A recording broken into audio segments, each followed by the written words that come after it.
Yo, everybody, what's going on? It's legendary Nasty Boy Brian Knobbs, one half of the greatest tag team, the Nasty Boys. We're here at the Razor's Edge. We're about to cut an interview for Hannibal TV. I have the Legends of Wrestling belt right here on my shoulder because you know what? It's time to get crazy. It's time to get wild. It's time to get nasty. So push that button, baby. If you want to hear the real deal, it's coming down on you, right in your face. I will see you soon. It's a time to go to Nastyville. I'll see you then. This is Hannibal from the HannibalTV.com, and today our special guest here in Largo, Florida, not the other area of Florida that I originally went to, is Nasty Boy Brian Knobbs, future WWE Hall of Famer. Well, thank you very much, Hannibal, for having me on. And first of all, I was a Canadian. I mean, it's not like you're from overseas, London. You're from Canada. How do you get lost with the directions? I even put down the address, the town, the zip code. I mean, and you still messed it up. But anyway, we're here. We're about to do one hell of an interview. Probably one of the best Hannibal ever had. Sorry my partner couldn't be here today with me. But on a very sad note, his father-in-law had passed away this last weekend. And my thoughts and prayers go out to him and his family and his wife's family, because Tony was the best guy ever. He really was. And that goes from Dusty Rhodes. He knew him very well. They're all a big family there. There's a lot of Dusty is Sags' brother-in-law, and Cody, and it's just a big family. It's a big loss, and we love you, Tony. You're up there right now with me and Gene, and what can I say? Love you, my man. And you're Greg Valentine's brother-in-law. Let's get that out of the way right now, because a lot of fans wanted us. Did you have to bring that up? I just went out and poured my heart out, and now you're mentioning Greg the Hammer Valentine. Yes, Greg is my brother-in-law, and you know what? He is a true legend, and his father also fantastic. I mean, these are you look back. Not Greg, but before time in the wrestling business. Bruno Sammartino's, Johnny Valentine's. I mean, the Gorgeous Georges, the Buddy Rogers. That's what made wrestling what it is today. And, Johnny taught me valuable lessons when I sat at dinner with him many a times. His wife, Julie, and my wife, Tony, are sisters. That's why we are brother-in-laws. And he is quite the character. Greg is really quiet and very, very nonchalant. So sometimes people think he's ignoring them or whatever, but he is a great guy. He's just a quiet person and a humble guy and a really good person and a great soul, and he was taught by the best, his dad. And his dad pulled a rib on me one day. I'll throw that in there right now. I went to eat dinner at their house, and this is when I was first trying to date my wife, Julie's sister, Tony. And I'm all decked out and ready to go, and we ate this fabulous meal. And then all of a sudden I said, okay, I want to leave it at that. And I went home, and I'm on my way home all of a sudden. I was going, what's going on here? My stomach, I don't know what's happening. All of a sudden I had to go to the bathroom so bad, poop-wise, not number one, number two. I had a big old 1972 Cadillac, me and Sag owned, that we bought from our buddy. It was an older Cadillac, but it was a nice one, and the interior was all white. And I couldn't make it home. I had to pull on a side lot, and I opened the door, and I got out, and I had to make a number two in the middle of the road. And you know what? I was so overjoyed. I know it's disgusting, and I'm there in the middle of the road, and I'm making a number two. I said, Oh, thank the Lord, I got it out. And all of a sudden, I took the right-hand turn to go back in my car and look, and I didn't make it out. The whole front of my white Cadillac was filled with a brown stain that nobody would want to see in their life. And all of a sudden, I get home to the house me and Jerry are staying at. We owned a restaurant at the time. And I came walking in and I had no pants on.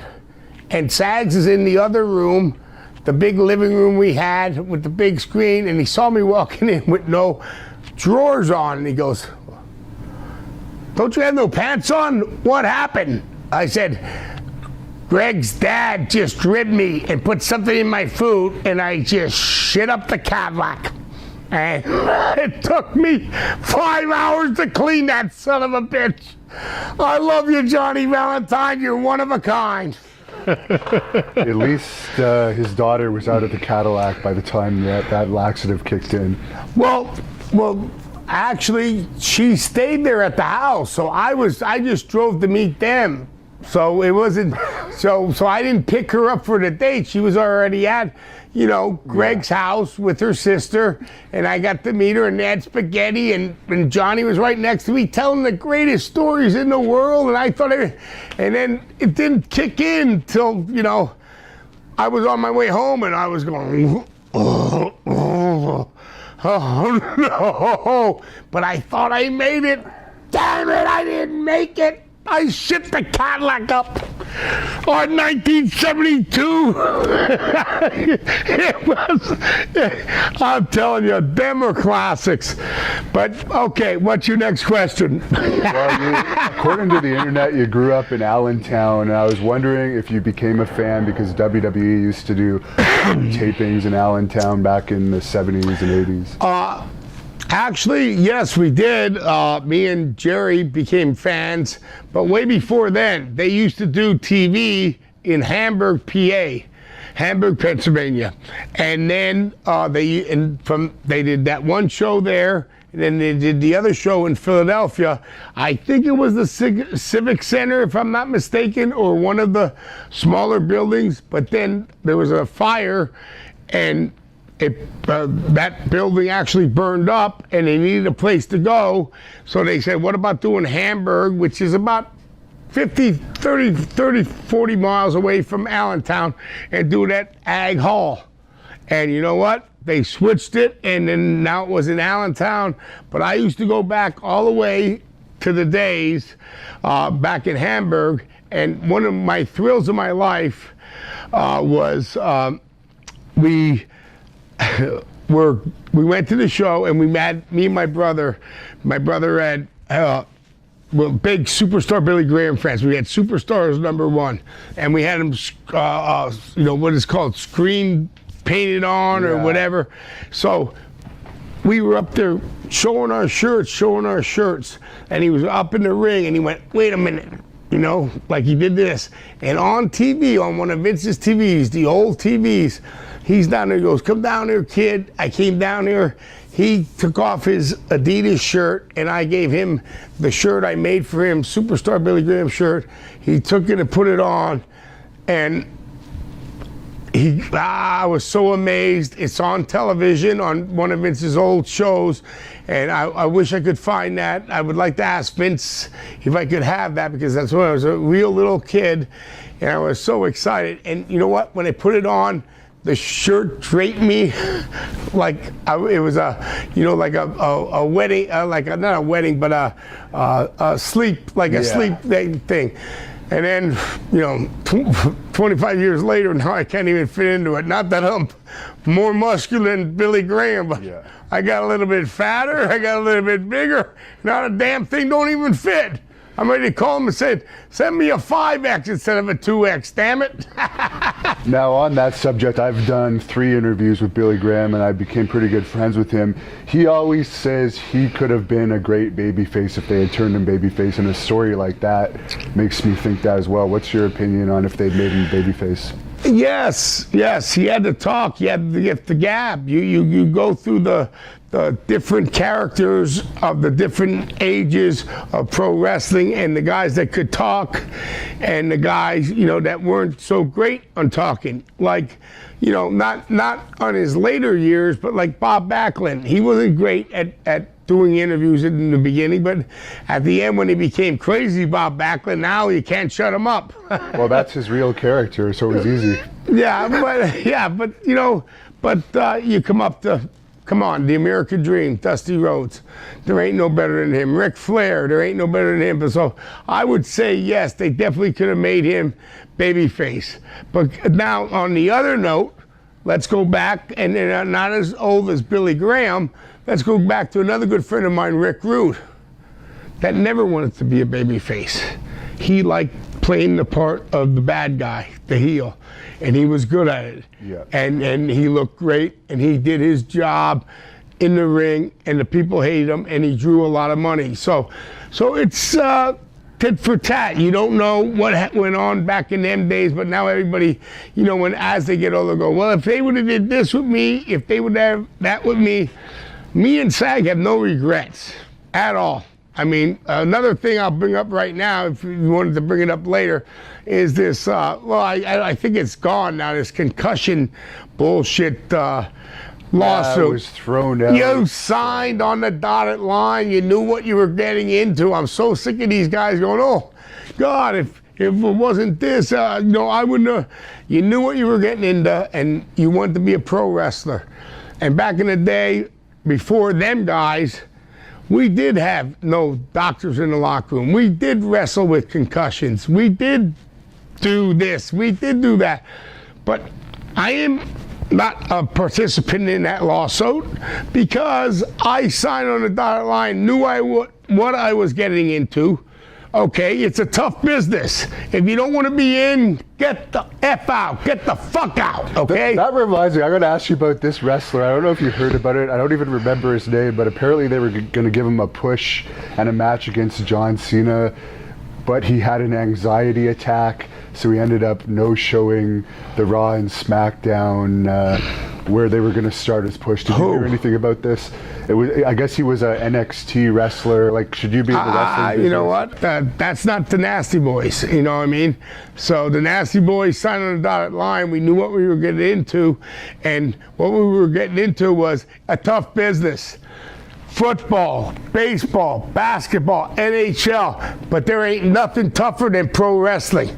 And now the guys are more, in shape and a lot less weight than we, hung in our day. But in our day, there was everybody, even Dynamite Kid.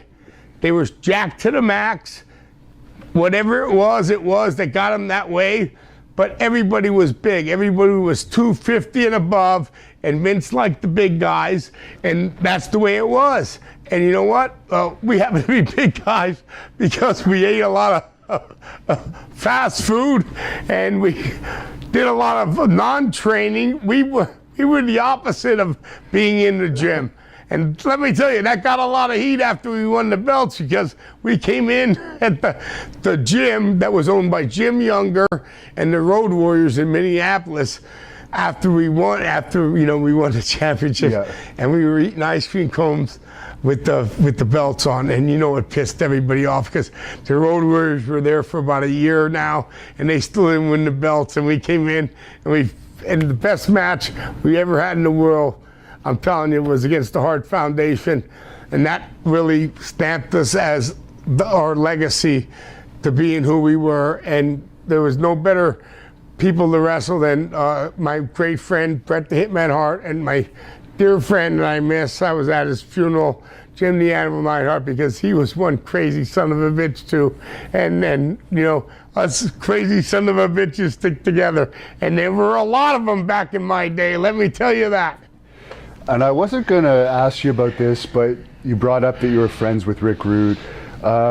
Duggan, Jake Roberts, and Honky Tonk Man all told us that he may have committed suicide due to some.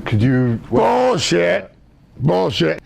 And Hacksaw's my buddy for life. I don't see Brother Hacksaw said it, but I could see Honky Tonk saying it. And Jake, he's doing good now. He's a good friend of mine. He's finally, kind of got the dragon, because sometimes when the dragon gets you, it could pull you downward.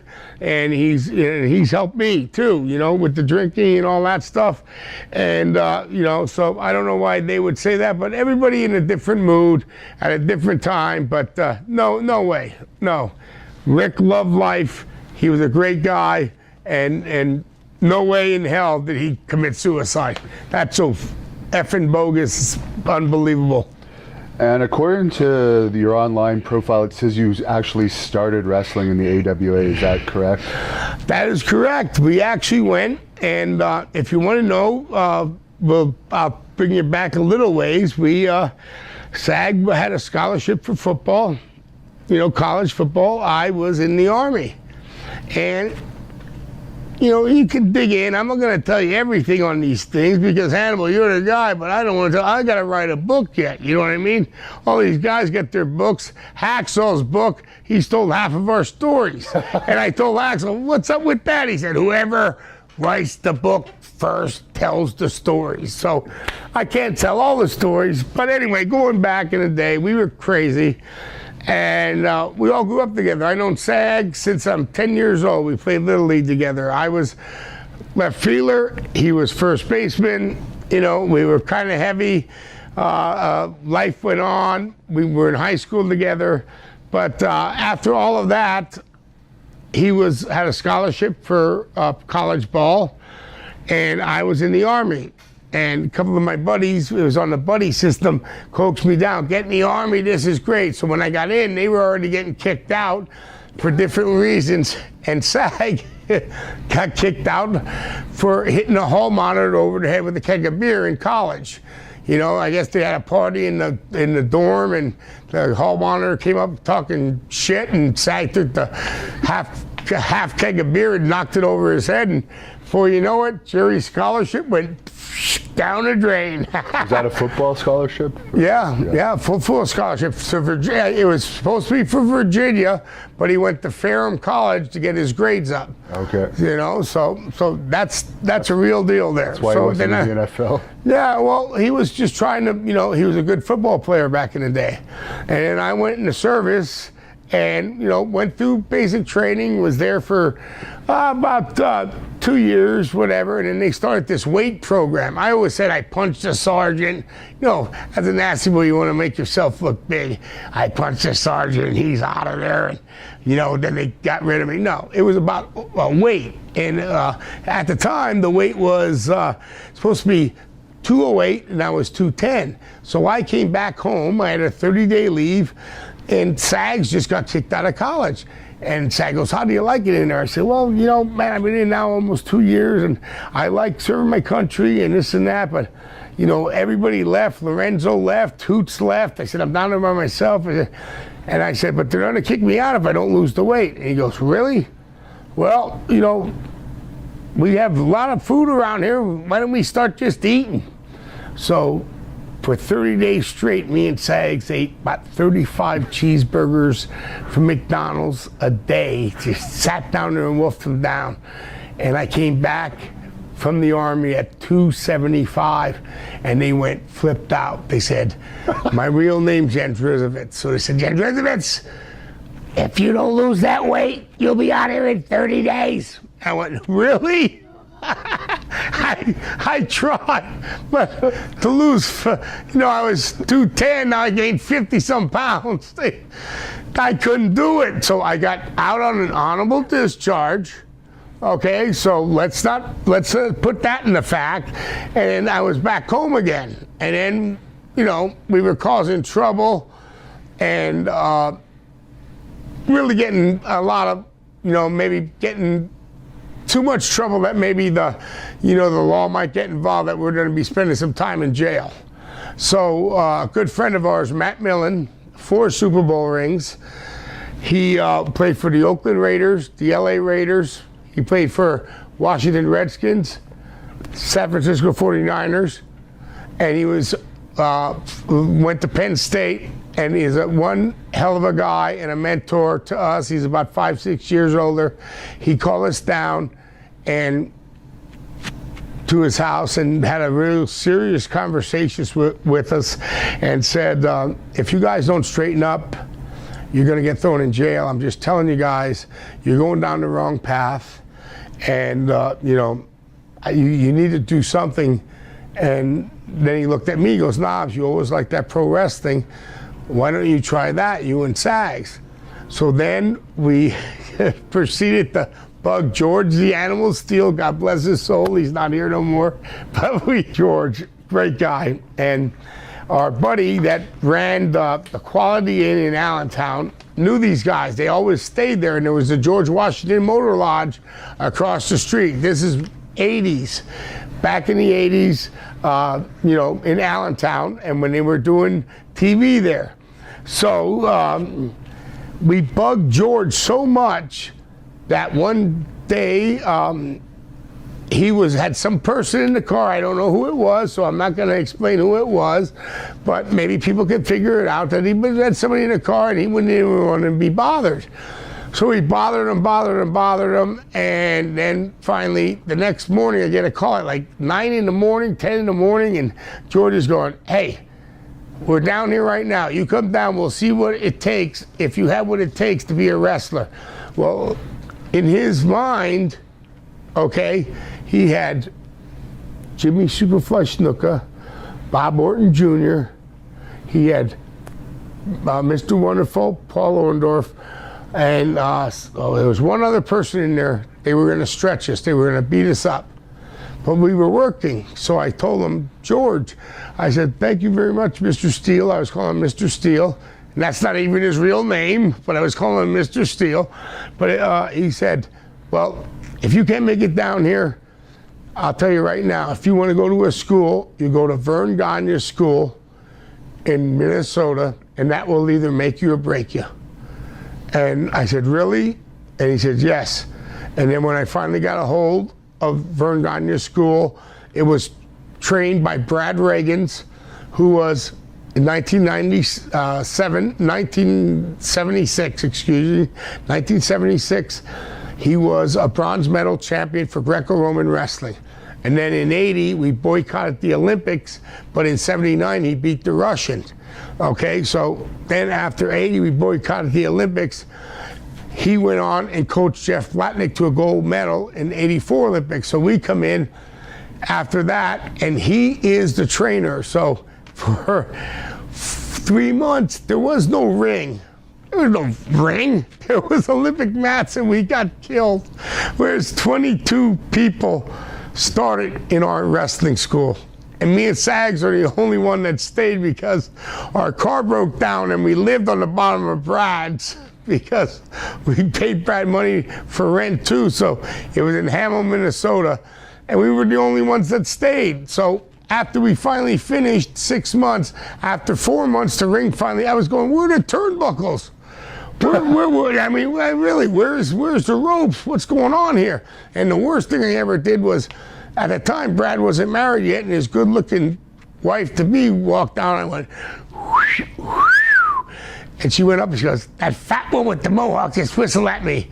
All of a sudden, Brad came down and said, me and you, I don't even know what's going on. I got flipped over like I was a fucking jabroni, even though I was, excuse my language. But before that, a school before ours was Leon White.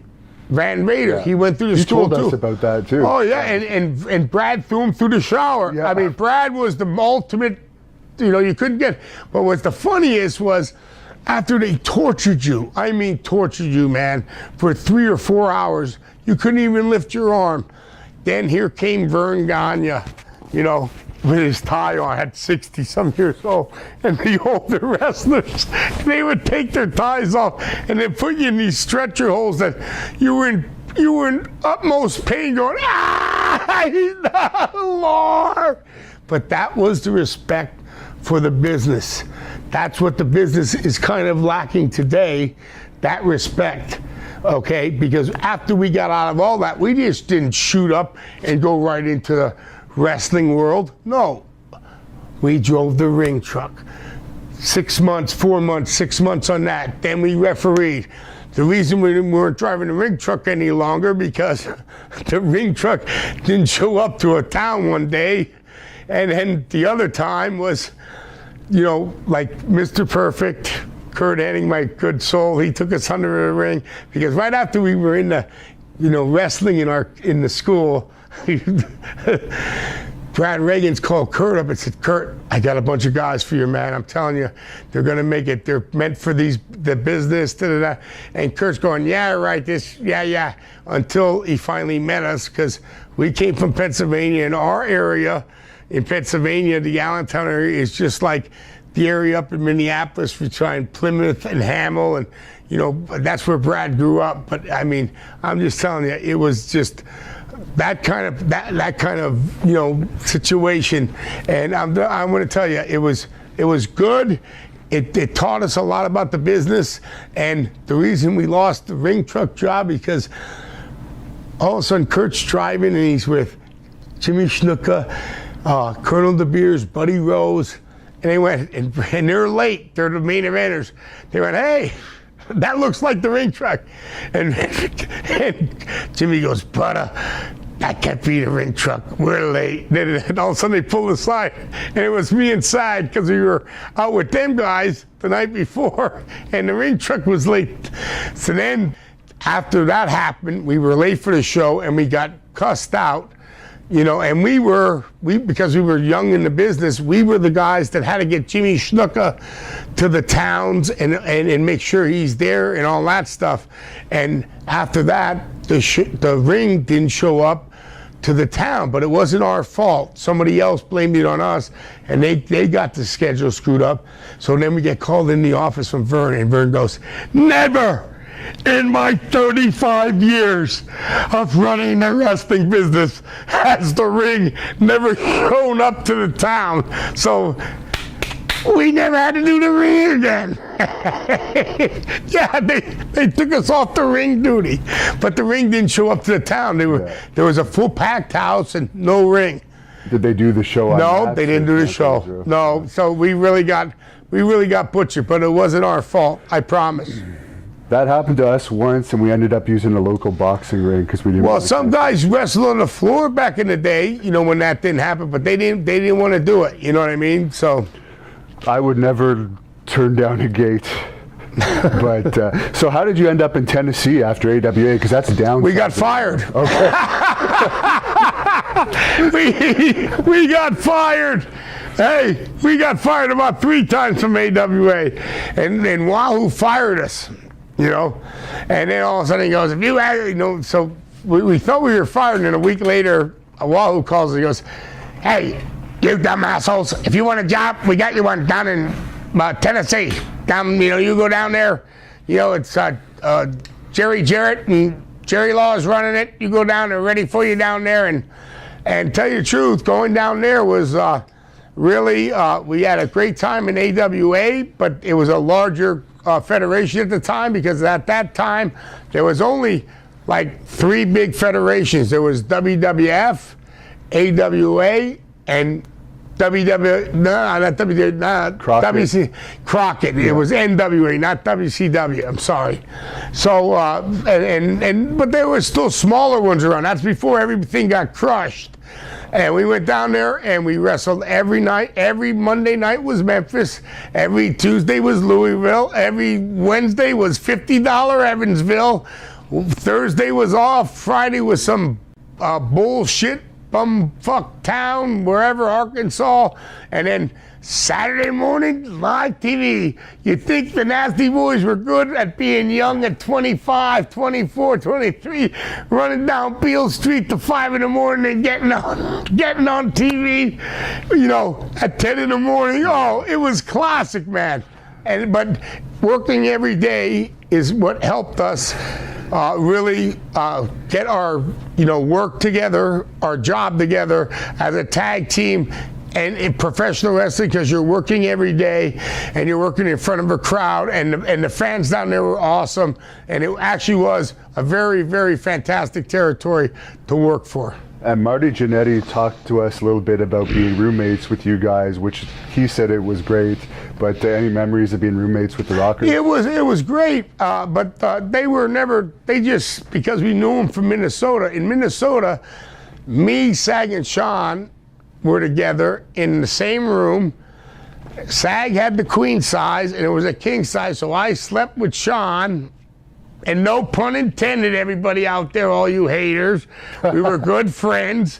But, and then when we went down to, Tennessee, I think they thought they could just move in with us.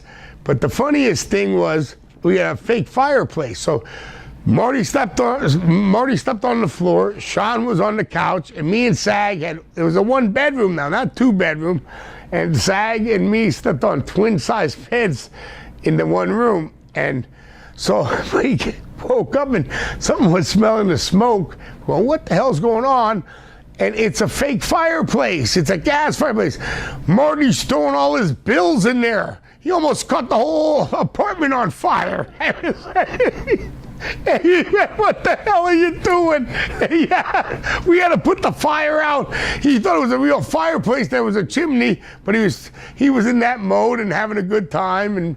But another thing we did that people don't know is we actually babysit Dwayne "The Rock" Johnson, because when The Rock and his mother wanted to go out to, for like a dinner date, Rocky and them trusted us to have Dwayne stay down there. We call him Dewey.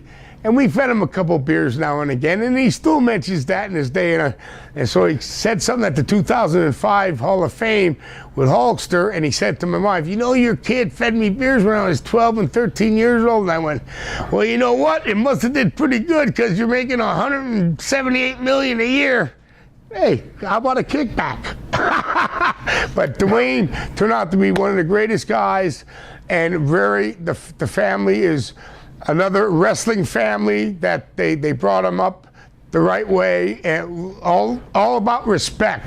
A lot of respect goes back with the old days of wrestling. It really does, and it means a lot. And today, I think that is missed a lot, in the upcoming, the way things are today. Not that the wrestlers are still busting their butts, and I really appreciate it. I watch them, and I think some of the things they're doing is unbelievable. But back in the day, it was all about, keeping that respect value at the level it should be. You know what I mean? Because they didn't want everybody back in the day to be a wrestler. So that's why the respect value was that. And any family, I would say, that's in there, with the Maivia family, with the Hart family, even with the Grahams, the Von Erichs, my heart goes out to all of them, because that's a really rough road to be upon when you're a part of a legacy family like that. And they're all fantastic, and every one of them I ever met, my heart, totally true, honest respect for all of them. And the Rougeaus are another wrestling family, and that reminds me that Jacques wanted me to say hi to you. Oh, I love Jacques. Oh, we used to sing the song, "On the Mountain, da da da da da da." Well, Jacques' a good guy, Raymond's a good guy, and then you go back there. You're looking at the Canada part of it now, and they're besides Stu Hart and their generation of people have grown up, the Rougeaus had theirs on the East Coast, and hey, much respect to all of them, because they all did the right thing during the wrestling group. And I'll tell you, you definitely didn't want to go to Stu Hart's camp. Oh no, you'll get your leg or your ankle broken in a second. I came from that one, but it was by the time I was there, Bruce was running things. Now, you were telling me off camera that you guys were the ones that corrupted Jeff Jarrett back in the Memphis days. Did I say that? That doesn't necessarily mean corrupted in any particular way. No, we just had a good time with Jeff. He is a really good friend of ours. We saw him last July 2018 at the London Comic Con, and we started bringing up some things he didn't even remember. But man, he was so young. He was 19, and we were in our crazy stages. So you know, it was we corrupted a couple of the promoters' kids. Hey, even Shane McMahon. So what brought you guys to WCW? I guess it was just as it was becoming WCW that you guys ended up there. No, we were wrestling down here in Florida Championship Wrestling. I'm sorry if this is making noise here, but no, we got contacted by George Scott, and there was George Scott, Ricky Steamboat, Ringley, the manager, what's his name, Jones. They all started like a South Atlantic, territory, and they asked us to be up along with who you're going to be interviewing this week, Colonel Tom Parker, good old, Robert Fuller. Yeah. And we had that's when the Shamrock Bull crap went down, when we were up in that territory. Oh yeah, maybe you could just give us the short version, because we'll get the better version from Sags, because he was coherent. Yeah, exactly. My version is a little rumpus got started at the bar. I was like sleep deprived at the time, so I took these pills the doctor gave me, and they're known as something, but they kind of keep you awake, and then all of a sudden you're passed out. But I was passed out during the whole thing, and then when I woke up, my feet were the other way. I knew something happened, and Sag was at that time a ticking time bomb over there, just trembling. And I said, Sag, did something happen last night? He went, "You're damn right, something happened. You done started a fight that I didn't know that thing. I was gonna and I went, sorry, partner. And I went on the other side of the bed and fell back asleep, and that was that. But that's all I remember about that. And over 30 years later, people are still talking about it. I know, it's unbelievable. So you were in that territory, and then somehow you came to WCW? Well, because of South Atlantic, we wrestled South Atlantic, and Gene Anderson was also helping South Atlantic out, okay? And, well, he was helping him out, and then George Scott was there, and they thought we'd be good to go in for, it was called the Clash of the Champions. So Gene Anderson drove us down in this old car that had no air, and he had one of them bus fans just blowing on him, and then we ran out of gas. And then he walked about 4 miles to get gas. He didn't ask us to, but he just went and did his thing. And when he came back, he almost looked like he was going to have a heart attack. But then when we went to, it was in Asheville, North Carolina, we wrestled Terry Taylor and Jackie Fulton. It was Fulton's brother, the Fantastics. And we had an awesome match. And then after that, one thing led to another, and they wanted us to come in. And this was no contract. We never signed a contract. We were coming in, wrestling, getting paid as we wrestled. So we had a good match with them, and then it would just escalate and escalate. So, quick side note regarding Terry Taylor. Why is he so hated by a lot of people? Any idea? I know you're around him in WCW a lot. Well, he just, he stooges on a couple of things, that shouldn't be stooged upon. Like, one was, who really shaved Ric Flair's eyebrow on the flight over to London. Well, my, bathroom door opened, and he happened to be sitting there, and he saw me. I was just wiping my eye. He thought I was shaving my eyebrow, and he said, Rick, Knobs was shaving his eyebrow because he's going to blame it on somebody else. He's the one that actually did it. And I know it was Mr. Perfect. He shaved Ric Flair's eyebrow. I'm just telling you. He had to shave it. But Ric Flair was so hot when he landed in London. I mean, that's the king there. He shaved his eyebrow. Wouldn't I confess to that? I would. I mean, You got nothing to lose at this point. Hey, what do you think? I was learned by the best. Fuji, Mr. Wonderful, perfect. And you know what they said? Never admit a rib. No matter if you're caught right there in the action. Don't admit it. So, ladies and gentlemen, I never did it, I swear. And sorry, Rick. this is jumping ahead a bit, but I don't want to forget to ask you about that incident Rick writes about in his book, where apparently you guys started a fight with him or something, and he ended up getting kicked out of a bar. We didn't start the fight with Rick. No, not at all.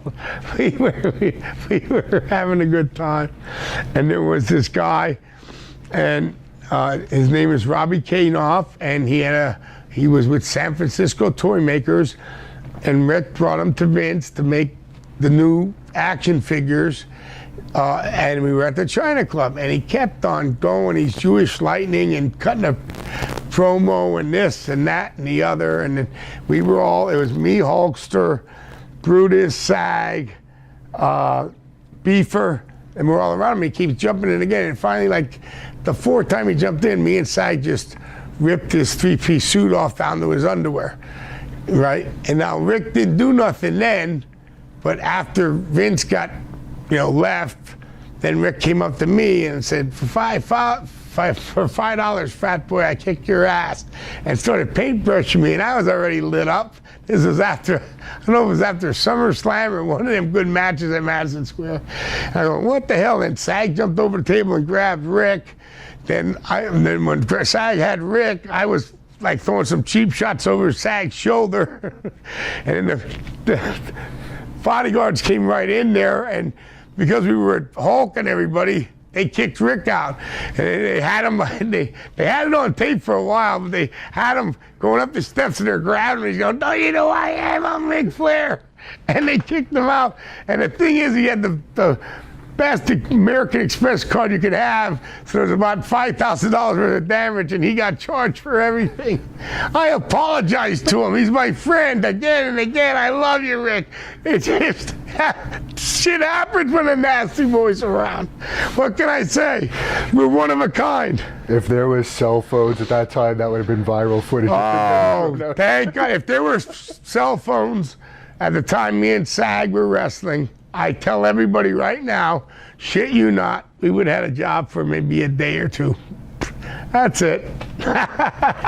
And before you left WCW, you said you were under just a paper appearance. You had that famous match against the Steiners at... No, we were kind of dealing with a contract at the time. Okay. And then, after that famous match, Halloween Havoc, and if you go back to it, nobody wanted to wrestle the Steiners. So they came up to us and they said, "Would you mind wrestling the Steiners?" And we really heard about them, but we didn't know who they were. And they said, well, they're hurting some people here and there, and so a lot of people didn't want to wrestle them. So me and Sag are barroom fighters from PA. We said, hell yeah, bring it on. And they grouped us together. Best thing that ever happened. We were the only ones to first smash them at our actual signing for the belts there. Threw them through the table. That nobody ever did that to the Steiners before. And then we went out and they said they wanted 24 minutes. And we had one hell of a match because we liked each other and we just bonded, and the match turned out fantastic. And 4 days later, Hulk called me and said, "Vince wants to talk to you about going to the WWF."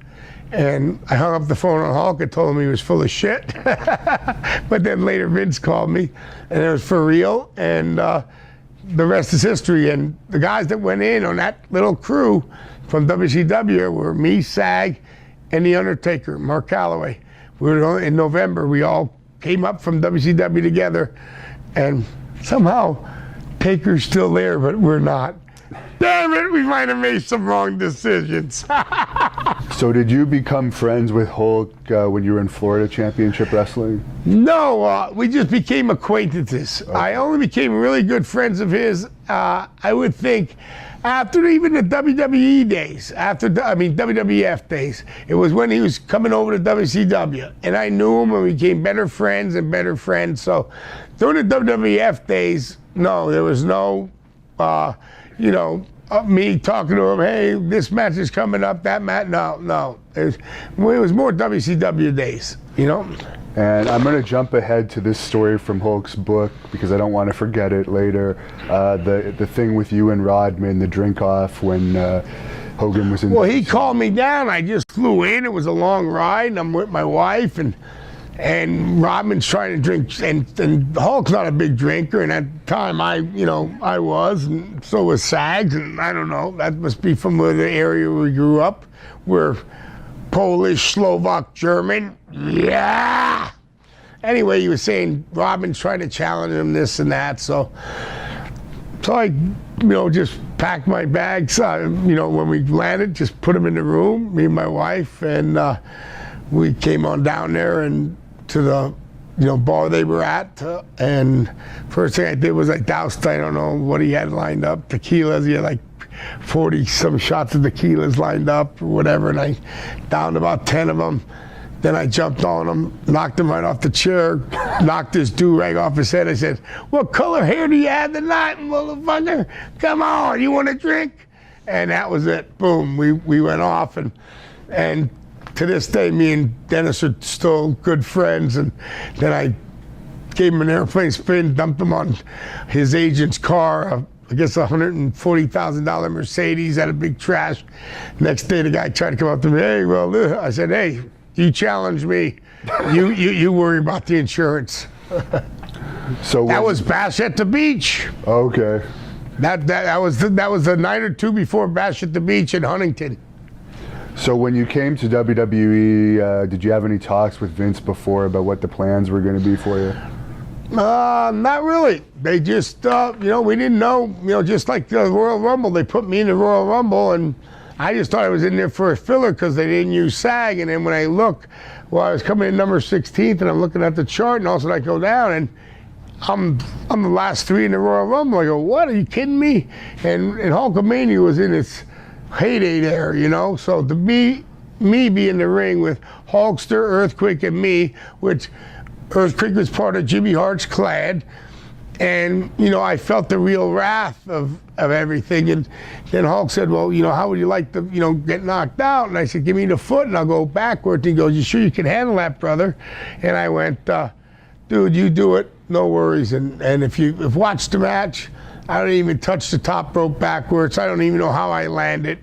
But, it was that kind of, adrenaline rush and all that. And then they told us about, they didn't tell us to the very end about the WrestleMania 7 match. We didn't know if the Hart Foundation was going over or nothing like that.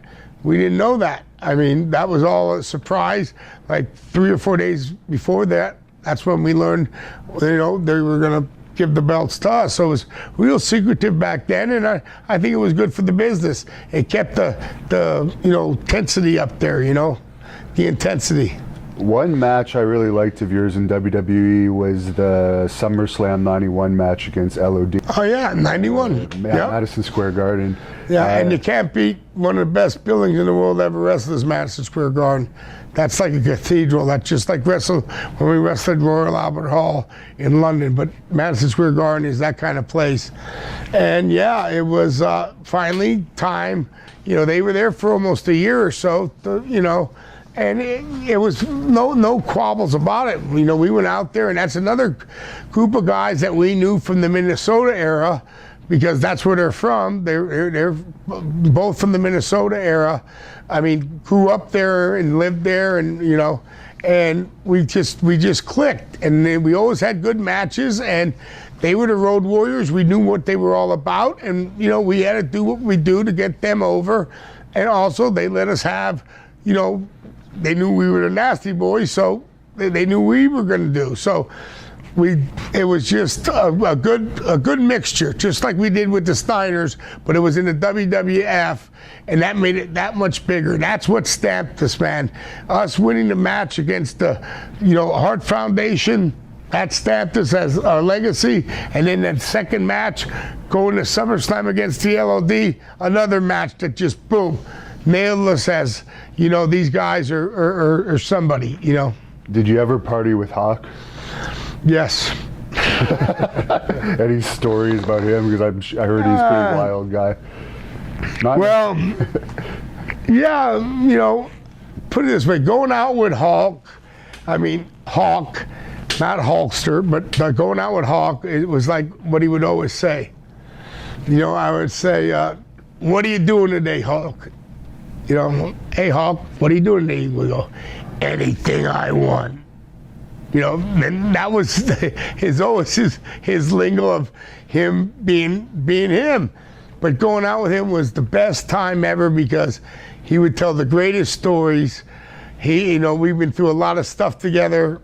I mean, a lot of it I don't want to tell on camera. That will come out when my book comes out, unless Hacksaw steals it again. But no, I'll tell you a quick one. All right, here's a quick one. We're in, I guess, our first big road trip, and brother-in-law, before he's my brother, Greg the Hammer takes us on the road. So he has me and Sag and him, and Hacksaw has Hawk, and Hawk has like a deviated septum, so he's always, you know, that all the time, and we're us. So touring, it was a 10-day tour in Fresno, San Francisco, Sacramento, and in the middle we see this conversation going along, and Hacksaw's trying to deal us with him for one Hawk. So it was two nasty boys for one Hawk. So Hawk would go drive with Greg, and Greg would give it to us to drive with Hacksaw. And then Hammer said, no, I don't mind them nasty boys at all, whatever. So, but make a long story short, we just collected Hawk. So it was Hawk, us, and Greg, and then Hacksaw, hey-oh, was driving by himself. It was a deal going on. Two nasty boys for one Hawk. What the hell's that shit about? What the hell? Nobody wants to drive with us?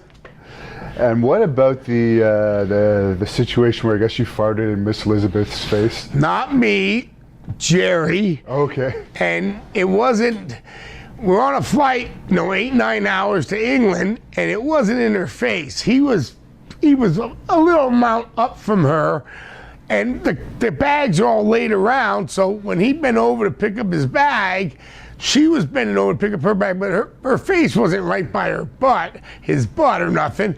It was far enough away, but Sag left a fart like was held back for 8 hours. And it blew dry Miss Elizabeth's hair, and Randy didn't like it too much. And all you heard Randy say was, "Oh, and then Davey Boy had to stir it up. Oh my God, Sag just farted in Elizabeth's face, but it wasn't like that. But it was called the fart heard around the world. And we got called by Vince McMahon, George Steele calling us in to his room. And Vince is on the phone, and he wanted Jerry to know, because it came out of Jerry's check, because they had to fly Miss Elizabeth home and back again for the live show. He goes, just let Jerry know that is the most expensive gas he'll ever pass, because they charged him for it. Yeah. So Sachs paid for Elizabeth's extra plane flight from the Concorde. That's hilarious. So you had a very successful run in WWE, but you ended up jumping to WCW in '93. Was that any particular reason? Well, a little bit, because we were supposed to win the belts back at WrestleMania 9, and then Beaver got hurt and talked to Hulk that he needed money or whatever. I don't know what happened there. So Hulk tagged with Beaver. We got knocked out of our slot against Money Inc. And then, it went from there. And then after that, kind of put a bad taste in me and Sags' mouth. And we were doing everything, and everybody else we wrestled, like we went against Owen and Coco, we loved that round, but we didn't know where we were going to come back around again. We were kind of getting lost in the shuffle. They had natural disasters come in, so we got a call from Dusty, and Dusty known us since '88, and said, hey, if you guys decide on leaving, you have a spot down here in WCW. And that was our window to go ahead and go down to WCW and do our thing again. And there was a lot more, can I say, WWF was the place to be, but WCW was a lot more, how can you say, handled the corporate way of contracts and getting paid, and if you get hurt, and a lot of things that Vince wasn't at the time. So we looked after that and our families too. And they put Missy Hyatt with you as your manager at first. Any thoughts on that experience? Yeah, she was cool, man. We didn't ask for it, but she was cool. She acts, when I tweeted not too long ago, and she tweeted back, oh, I should never been with you guys. I think that was Dusty's doing, but, she was good, what she did. She went out there. Only a couple of things I tried to say is try to teach her, watch when we're in the heat, be in the heat. Do your thing, because it's our time to shine. We don't need a boob popping out like it happened once or twice, because you always wore the thin things, because that just ruins all the heat if you got a big old titty hanging out, Yeah. There was a and she had nice, them, right? and she had nice titties, by the way, and she looked good. So, but she was always good, and as a manager, she did what she did. They put her in the spot. And when any company puts you in a role, you either deal with it or you fight it. And the best way me and Sag learned from the old school is you deal with it and make it your best. Just like they did with Dusty. They tried to screw with Dusty with the polka dots and all that stuff. And what did he do? He dealt with it. And you know what? He came out bigger than ever. He's just a common man. You know what I mean? Yeah. So. And we learned all that stuff from the older guys. You deal with what you got to deal with. And you had the first real memorable feud with Harlem Heat that they ever had as a tag team, in my opinion. Any memories of fighting those guys? I love Booker and Stevie Ray to death, and they were younger guys at the time. So we actually, they listened to us. They were listening to us, and to see where Booker T got in the business, I think of myself as me and Sags helped him a little bit along the way. I'm not saying a lot, because he learned a lot on his own and all this, but when they were first starting out, we would sit down with the psychology and what it is about the business and what we're trying to get over here and how a heel's supposed to work and a babyface. And you go back, because other guys didn't all get trained like us. Everything changes along the way. Even the people that are training today, they all say, oh, I've been training 15 years, 20 years, and they haven't been anywhere. I mean, it all depends on how you've been trained, and if the person ain't trained that way, you try to help them, just like we did with Public Enemy. We did the same thing with Public Enemy, and I think they became better along the way. Did Hulk ask your advice at all before he jumped to WCW? Yeah, he just, he just talked. How was it there? I said, you'd like it there. It's a different, atmosphere, of course, because it's a lot of a corporate atmosphere. You're talking about Turner, and it's Ted Turner and Vince McMahon. Vince McMahon's a wrestling company. Ted Turner is a television company that has millions and millions of different kind of projects going on. And, and then from there, I just told him what I thought, and he made his own decision all the way. I had no way, in fact, that I have anything dealing with him. We have a little bulldog walking around here, if you hear that going on. He's almost like a little baby boy. Now, how did the backstage environment change in WCW from when you first got there to when Nitro really took off and it became a major company?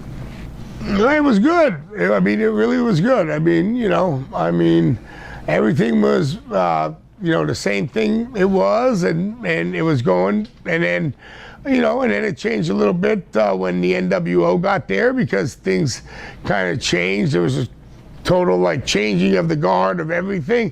So, you know, it was hard to handle. And then SAG got hurt after that, so I wasn't there much longer. What was that whole thing about? I've heard I heard Kevin Nash's version of it actually, but I haven't heard your guys' version of it. SAG got hit. I don't think Scott did it on purpose. SAG might have thought, you know, it was on purpose because I wasn't the one getting hit. So I don't know. You know, it was a issue where, you know, it was all done before cameras were even coming on. So he really didn't even have to get hit that hard. So when he got hit, it cracked a couple of his vertebrae in the back of his neck. And, you know, from then on, and SAG came back, and he was there with Kevin Sullivan and Kevin Nash and Scott were there, and they were laughing, but I don't think they were laughing about that. And then SAG took it because he had a big egg on. I mean, his neck, there was big, goose egg, like a softball in the back of it. So SAG didn't know how to take it. Like, did they do that on purpose? So that kind of stirred it up. And then after that, everything was calmed down until they put us back on the road again, where we weren't even supposed to wrestle. So that situation was totally WCW's fault. But to Kevin and Scott, I mean, especially Scott's been friends of ours since way back in AWA. I mean, we were good friends. He was one of the guys with us and Marty and Sean and, you know, Kurt. So we were all a little crew ourselves. So, and Kevin, never had a beef with him in my life. So it's all good, man. I mean, things happen, and, you know, that's life. And one guy I want to ask you about, he's a popular subject on our channel, is Haku. Do you have any stories on Haku? Haku is one of the toughest son of a bitches you'll ever meet. Now he's a general manager of a car dealership. So if you don't buy a car, he will kill you. No. But no, really good guy. We got him all wound up, him and Barbarian out in Japan, and we got drunk and Eddie Guerrero and Chris Benoit were with us, and they were real young kids. And Barbarian fell asleep. We were at the Korean barbecue with his hand on the grill. His hand was actually burning. We had to pick his hand off the grill, and Haku was just sleeping. So I went up, started putting his nose up like this, then smacking him in the face. Then we were smacking Barbarian, but they were out cold. We knew they weren't getting up. They drank enough shoe high and sake and all the stuff we were drinking. But Eddie Guerrero and Benoit couldn't realize that they might wake up any second. Their eyes were like this. I can't believe they're doing this to Barbarian Haku. So we told them, don't ever tell them that we did this to him, you know, and they never did. But, you know, funnier than hell. And then when we finally got him up, John Nord, Barbarian, he got crazy. He was, you know, we finally got in the cab in the hotel, but luckily no incidents happened. We got him back to the hotel. We all had a good time, and we all ate a lot, so it was all a good time. But Haku's a tough son of a bitch. There's a lot of them Samoans. I put them all up there, from Barbarian to Jimmy Snuka. I mean, you put them guys up there, they're going to kick some ass. And you ended up coming back to WCW after you guys got released, I guess, over that whole thing with Scott Hall. Yeah. How did you end up coming back? Was that Hulk? No, that was just me. Came up with a version, and I brought a good friend of mine, Willie Nelson, in and see if he wanted to do something. Have Willie Nelson come back. I said, "Oh, how about you?" I didn't know they were starting a hardcore division at the time, and they said they were going to throw me in on that. And you know, I ended up being a world champion in the hardcore division 4 times, and we kind of started that back in the day, when it was street fight matches and this and that and the other. But I'll tell you honestly, to all the fans, that really wiped my body out. Right now, I'm in pain all the time, man. I'm hurting. Fingers don't close. My knee, need another knee replacement, my back and this. But there was that little 2-year stint there at the end with WCW, because they weren't getting stuff from the hardware store that can, you know, we were getting stuff from old buildings that the the trash cans were cast iron trash cans. I threw Fit Finley through a table and almost cut off his leg. The worst thing I ever saw in my life. He said, "Knobs, I'm hurt." His leg was hanging there like someone took a butcher Was that axe. the junkyard match? No, not the junkyard match. It was a match in Tupelo, Minnesota, just a hardcore for the belt match, and we were grabbing stuff from the back of the buildings. These were old buildings. The trash cans weren't the ones you buy down at the Home Depot down here, were aluminum and tins. They were real stuff. So this one was made with Formica, the face of it, and when he went through it, the night before he didn't make it through. I think it was in Tupelo he didn't make it through. So he rushed so hard the next night, and it went like a shotgun blew through it. All I saw was a round hole, it was shot from a cannon, and it cut him all up. And the one got his foot and almost cut his leg off. He had drop foot for a long time, but that is one of the most toughest son of a bitches ever in the world. I love him to death. He's a very good friend of mine, and didn't want no pain shots or nothing. He said, "Stitch me up, what you got to do," but it was horrible. If anyone would have saw the injury, it was that bad. And I got into it the next day with Bischoff, and Jimmy Hart grabbed me because we had to do something else. Because he said, "You're not going to blame this on WCW." I said, "Dude, you're not buying us the right stuff. We're out here every night. We're doing 280 days a year. Buy us the stuff that we've done to smash each other, where we're not killing each other every night. We're actually killing each other every night, for the fans to do our thing." But, it would save the company money in the end on medical bills. Yeah, exactly. And Eric had his thing to say, and I was just about to strangle him. And thank you, Jimmy Hart. That's our true manager, the hardest working man in show business. Jimmy Hart, Mouth of the South, I'll tell you. Do you have any stories about Tank Abbott from WCW? Tank Abbott's a good guy. Yeah, I have plenty of stories. He always loved us, and he was a true tough guy and could knock you out any time he wanted to. But really just a good guy. Maybe not used the right way, but it's hard to use them guys. You got to use them. There's very seldom Kurt Angles out there. I mean, look at my coach, Brad Reagans. He was a bronze medal winner, but he never made it to the heights Kurt Angle did. It's hard to make that transition. Even Mongo McMichaels, Monsters of the Midway, Chicago Bears. It's hard to make that transition from a football player to a pro wrestler. This is a very unique business. You got to have the talent, and you got to know what you're doing. How did you get along with Vince Russo? I didn't. All right. No, I didn't. I see him now. I'm nice to him, but no. To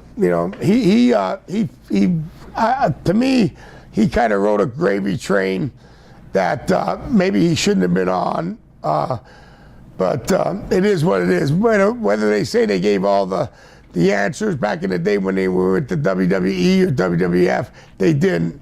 There were only a couple people that had the main control of what was going down, and that was definitely number one, Vince McMahon. He owns the company. He's the one that comes down with the bottom line. But them guys tried to say, "Oh, it was their idea. Oh, I did this, I did that." Well, it wasn't. It was Vince McMahon's. Were you with WCW till the end when Vince bought it? Yes. So you still had time left on your contract after? Yeah, well, a little bit. I was right about my cutting line there, so so it was it happened what happened, and I don't know how it happened, but all it did was kind of hurt the business a little bit. That's why I'm glad for the AEW right now, because. They're not hiring the 250-pound guys, though, unfortunately. It doesn't matter. It doesn't matter. What I'm saying is it gives other wrestlers opportunity. Yeah. There needs to be a competition out there. When there's only one league, there is no competition. People have to have another channel change to say that's what made WCW and WWE or WWF at the time, either or, so strong, because they were battling back and forth. Even when WCW was getting their ass kicked, there was still competition that these people from WWF could leave to go to WCW and still make a living. Yeah. And you had a WWE SmackDown Dark match, I guess, in 2007. 2008. 2008, okay. So we'll set the record straight. On the internet it says 2007. And also on the internet it says that that was kind of a tryout match, but you beat the guys up or something. And it was all bogus politics stuff. Yeah. They switched our tag partners 3 times. We were supposed to go against Jimmy Snuka and his partner at the time. Then we were supposed to go against somebody else, and then we ended up going against... Jimmy Snuka's son, you mean? Yes, Jimmy Snuka's son, yes. And I forget what their team was called at the time. Or Deuce and Domino. Yeah, Deuce and Domino, right. And then it got to switch to somebody else, and then 10 minutes before we were ready to go on, it got switched to David Taylor, who we know, and Drew McIntyre, who was still in the developmental at the time and really didn't know that much, and he was young.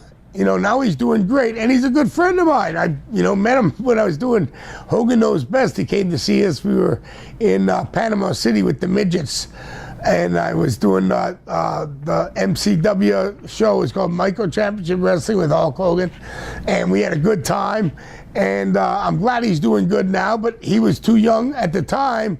So they tried to switch. They said we couldn't say, cheer to the fans. We had to get in and out, and we took too long. That was all BS, dude.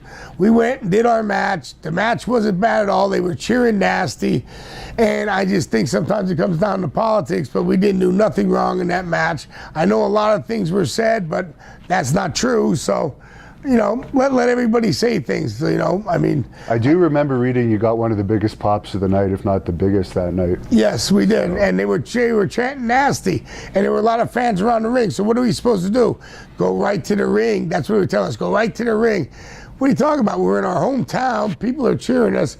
You got to go around and say hello to the fans, and still get the match in. And the match was supposed to be just a kind of a squash match anyway. It was supposed to be something big. And Drew was just, like I told you, just getting out of the developmental. He was still in the developmental. And David Taylor. And David was a producer at the time. And he was no to this, no to that. He didn't want to do nothing wrong. So he would get heat backstage that you should have known better. So that's the way it is. Who got the pit stop in that one? Huh? Who got the pit stop in that match? I don't even remember. I mean, it should have been David Taylor. We helped him out when he came over in WCW. Then he didn't return the favor.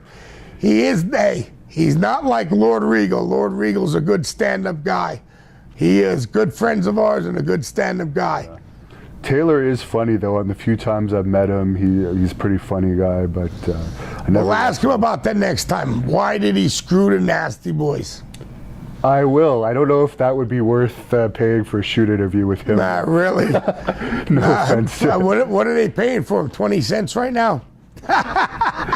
Anyway, to tell you the truth, if you want to know my real heartfelt feeling, why the hell did we even have a tryout match? There was no reason for a tryout match. We were there. We were in shape. We were wrestling at the developmental center every day against the young kids for, I don't know, almost 2 months straight. And we were ready to go, So I didn't understand that either. And shortly after that, I guess you had your last national run in TNA. Yeah, that was kind of weird too. I mean, we were told we were only going to be brought in March. I had just hurt my knee in December doing something. I don't know where we were overseas, and they brought us in because I guess they needed some people when they first started it in January against the live show. And then we went right with, which everybody wanted to see was against the Dudley Boys, Yeah. And then we trashed each other, and then it came down when we were going to have a match. Bubba Ray didn't want to have a hardcore match, and I didn't understand that either. And he had more pull than we did at the time, but everybody wanted to see tables and chairs against the Nasty Boys gimmick. So, hey, I have no regrets. It is what it is, but, I thought we were coming in March. They brought us right in. I would have gotten better shape. I was way, way too fat. Not in shape, I'll admit it, but you go with the flow. So, what were your interactions like with Dixie Carter at that time? We never really had no interactions with her. I mean, and tell you the truth, SAG says it the best. We're the only team that was ever fired that was never really hired. We never really signed a contract. Oh, really? No. We were the only ones that got fired with no actual real contract. We got paid every time we worked, and that was it, And everyone remembers you, even non-wrestling fans, from your Hogan Knows Best appearances. Do you want to talk about those? Yeah, Hogan Knows Best was actually one of the greatest times of my life. Hulk asked me to do it at the time I was injured. I just got knee surgery, I had a knee replacement, so I was off the shelf. I didn't know if I was going to wrestle again, and he asked me if I'd come in and just do this reality show, and I really didn't know what it was about. But as we went along and did the episode after episode, I kind of caught on to what we're doing, and it was just me being me, and a lot of fans out there didn't really know, and they always saw me as a nasty boy going down Nasty Boulevard with a nasty South your arm, and then they saw the other side of me, which is a funnier guy and like to live life to the fullest, and I really thank him. I can't thank him enough for actually having me on the show and then actually becoming part of the show. And I was on for 7 years, and then after that we did Celebrity Championship Wrestling. I don't know if people saw that. That was with Country Music Television, where Brutus had a team and I had a team, and we had I had Dustin Diamond from Saved by the Bell, and what's her name, Tabitha from Bewitched, and Tiffany, and they were all kind of Danny Bonaducci, who brought all these weapons along. I'm like, dude, this is pro wrestling, but we're not going to cut nobody's head off. But then I was in his other reality show, which is called Hulk Hogan's Micro Championship Wrestling, where I'll give a shout out to my good friend. He passed away this last year, Johnny Green. He built he put his heart and soul into the midget wrestling concept, and it did very well, and he passed away this last year, and all the power to him. I'm going to try with my company, thelegendsofwrestling.com. If you go to thelegendsofwrestling.com, you'll see my other company. I'm going to try to get that Micro Championship Wrestling started back up again. But he was a true friend and a true hero, and stuck in a Winnebago with 10. They wanted to be called midgets. I called them little people. They said no, they wanted to be called midgets. But for about 2 months, I dreamt of midgets in my sleep for about 2 years. Hulkster, I'll never forgive you. But anyway, what's the next story? We had a fan asking, Dynamite Kid, I guess, wrote in his book that you guys sold for him their first tour of Japan. Any memories of that? I, don't think we did. I think it was more about, and it was all Davey Boy's fault again, because I guess, this is the first time we met these guys. This is '88. But we all came in and flew in, and everybody was around at the hotel bar. And a big tab was rung up, and Davey Boy grabbed us, let's go out to the club, let's go out to the club, let's go out to the club. And we went out to the club, and we didn't pay our tab. So Dynamite looked and was furious, saying, these young fucks think they're gonna fucking walk out on Dynamite Kid and have him pay for their tab when they're nobody. Who are they? Ba ba ba ba ba. You know what I mean? But we never did not sell for them. That is untrue. That is definitely a false. If he wrote that in the book, I don't know why he would have, because I still was friends with him to the very end. And because of Bret Hart, my good friend, the Hitman, and Harry, who saw Dynamite at the end. I mean, he was a true champion, man. He was a good guy. I mean, in 1992, I think it was, We were running a tour over there in 92 or 93, and me and Chief Jay, like I told you before, and Brett went to see him, and he wasn't living in the greatest section, but he was so happy to see us. So we invited him. I said, Dynamite and Brett said, come out and come to the bar. You don't have to come to this show, be around the guys. And he came to the show that night, and he broke down, he cried. We cried with him, and he missed the business, and he's just a legend, and he always will be. No matter what any people say bad about him, they can go kiss my ass, because the Tommy Billington I know is the greatest person in the world, and was just a good guy. And I am, thank the Lord up above that I know him, and I got to meet him, and I got to be friends with him. And he actually put me and Sags in there, that the Nasty Boys meant something to him, because I'm telling you, that trip in Japan, he ribbed us every day. He put ashes on top of our head. He would smoke cigarettes all the time.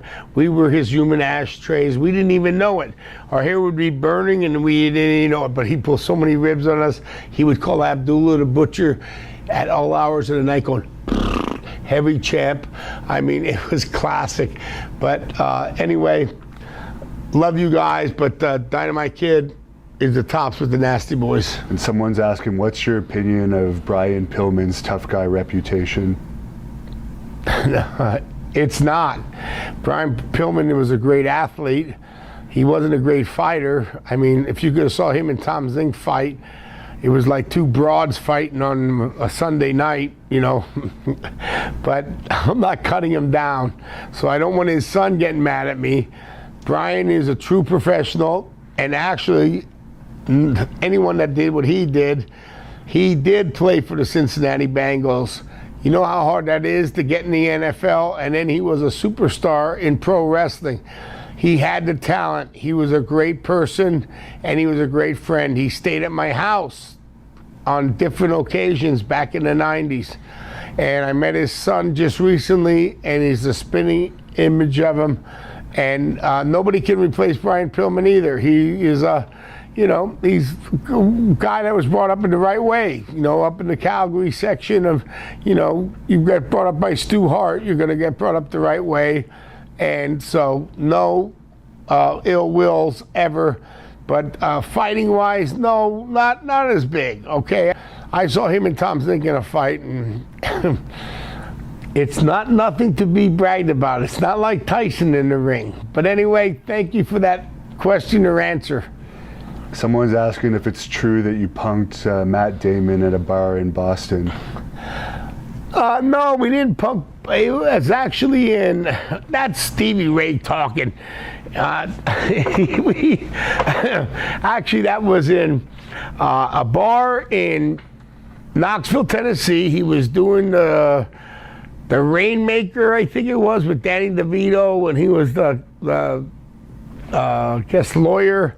And he ran into us, and then he wanted to go out. But what Stevie says out in his things that he said about it was he wanted to go out with us that night, and he says, and Stevie Ray totally told him, do not go out with these guys, because you'll wake up and you won't be the same. You'll probably have no eyebrow in it, because he was a nobody back then. He wasn't the big. He wasn't the big star he was at that time. And but we were having fun with them, and we were already drinking. We were having a good time. And what was that, in Knoxville? And I think the movie was The Rainmaker, but he was a really good guy. But Stevie Ray did caution him, do not go out with us, and he didn't go out with us that night, so he didn't wake up the next day on set with no eyebrows and half a head of hair, like what's his name did. He was called Beetlejuice, Al Barr, and Eddie Guerrero got mad at that in Japan. Oh man, there was fires flying. We got so many stories to tell you, but look at Hacksaw Duggan's next book, because he tells all our stories. And last fan question I'm going to ask, we might do another one another time, but for now, actually, we can throw a few more in there. What the hell? I'm here. Let's go. All right, weed or beer? A fan's asking you, weed or beer? Weed or beer? I don't know what that is. Is that a wheat beer? Weed, as in marijuana or beer? Marijuana. How about everything? I mean, my best friend is Willie Nelson. And Willie's trying to tell me to weed off the beer because the weed's better for you, and it definitely is, because the booze gets you all screwed up. I have not drank liquor in a little long time. Not that long, about a year or so, but I'm drinking beer again. I stopped everything for 4, 5, 6 months, and now I'm drinking beer again. As you see, I gained my weight back. I lost 100, I gained 90 back. What can you say? Once fat, always fat. I'm a nasty boy. What are you gonna say, baby? There's only one way to be, live in Nastyville, and you're gonna have the time of your life, because every day's a Friday and every night's a Saturday night. Someone's asking who came up with the pit stop. I think I answered that before. Actually, me and Sag were running stuff around, but the guys who helped us were Adrian Adonis, Roddy Piper. They were the two best right there. And also another classic, Bob Orton Jr. And we were riding down the road with them guys in AWA days in 1988, I think it was. And then when we hit 1990, we had a lot of run-ins. You don't know, nobody knows the run-ins we had. There was old guy, young guy feuds in different situations. Back in the AWA in the 80s and in the 90s, there was, and me and Piper went at it, you know? So all you gotta do is go back to the WWE network and look at the introduction speech by Flair. And what is the last thing he says? Brian Knobbs, where are you? And just listen to that, because that's the truth, man. I took Piper on. Yeah. Didn't fare too well. I think it'd be better today now that I have some fucking toolage behind me. I still think Roddy would bury me any day of the week. Was the greatest guy, man. He really was. I love him. And Ric Flair, another one. I mean, I'm Hulkster, Sting, you name them all, man. I don't have a bad word to say about anybody. Not even Ken Shamrock, please. I mean, shit. It's wrestling. That's the way it is. That's the way it's supposed to be. You go have a good time. Sometimes it gets a little too crazy, sometimes too wild, and after that, oh my God, everybody in social media tries to make a big thing about it, but you ain't living this game. We are. All you guys that think from the back seats watching every day Raws and SmackDowns, I'm just gonna tell you, you think you know it, they should do this and that. You ain't living what they're doing, okay? And they're doing so much you don't even really realize it. It's a batter on your body, but we like doing it just to show you guys a good time, and it makes us feel good too, because that's why I got into business in the first place. But anyway, thank you guys for having me. I really appreciate it. Hannibal, he was all nervous when he came in here. He's lucky his head's not in the dryer over here. You don't even know where we have him at a meat packing plant, like Rocky used to hit the meat, so he might be hanging there like Goodfellas. So you never know. I got to ask this one last fan question, because they've asked it 4 times now. A story about Terry Funk beating up fans. Is that true or not in Japan? Terry Funk beating up SAGs? Fans. That you were apparently there in Japan. Do you have any recollection of that?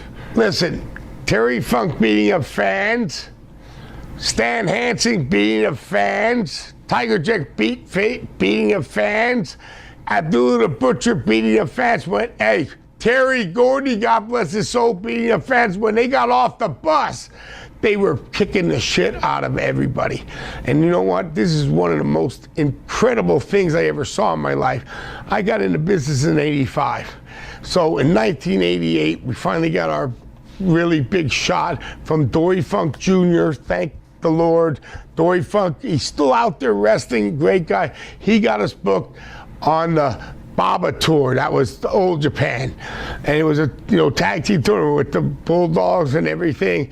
So that night we went out, and here we are, and we're me and Sag and Terry Gordy, and I think British Bulldog, Davey Boy Smith. There were a couple other guys on there, and the whole elevator was filled. It was filled with customers going up to this club, I guess. And Terry Gordy just grabbed them by the head and the hair and went, "Nope, get out of here!" Boop, boop. He cleared that elevator out. My eyes were open, going, "You can do that over here? Are you kidding me?" That was before you could sue over in Japan. Now you can't do that no more. So anybody that's listening, you can't do that no more. But back in the day, you could. And he threw everybody out of the elevator, and we had the first class treatment right up to the bar, and we were styling and profiling. Like I said, every day's a Friday and every night's a Saturday night. Stay nasty, you motherfuckers.